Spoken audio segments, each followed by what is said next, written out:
Serge Eustache a réuni la presse à Mons afin de présenter le dernier cahier de l'éducation permanente, un 41e numéro au titre évocateur qui interpelle et interroge la province sans tabou.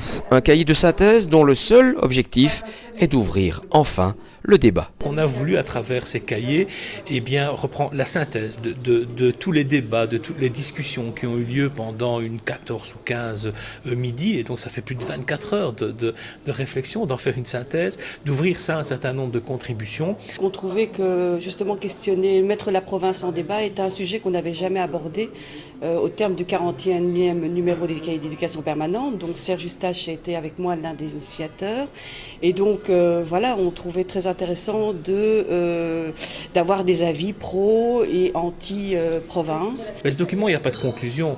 Donc les turiféraires de la province comme de la fin des provinces n'y trouveront pas leur compte. On espère que chacun ira puiser non seulement dans les contributions auxquels ils adhèrent, mais surtout dans les autres, de façon à pouvoir avoir enfin ce débat. Nous, ce qu'on propose, c'est d'être pragmatique, de voir avec la région wallonne, la communauté française, de se dire comment est-ce qu'on peut ensemble relever nos manches et effectivement éviter les doublons et faire en sorte d'avancer pour ensemble œuvrer à faire de cette Wallonie, dans 10 ans, une région prospère, une région où il fait bon vivre, où l'enseignement est de qualité, on a quand même le sentiment qu'on peut apporter des choses, où la culture est vraiment une vraie culture au service des gens. Là aussi, on a le sentiment de pouvoir apporter des choses, d'être aussi auprès des plus faibles. Là aussi, en matière de social, on fait des choses pertinentes. Donc voilà, nous, c'est une offre de service et c'est une offre de débat par rapport à nos contradicteurs. Sortez des slogans dans lesquels certains sont confortablement installés. Venez avec nous débattre sans tabou.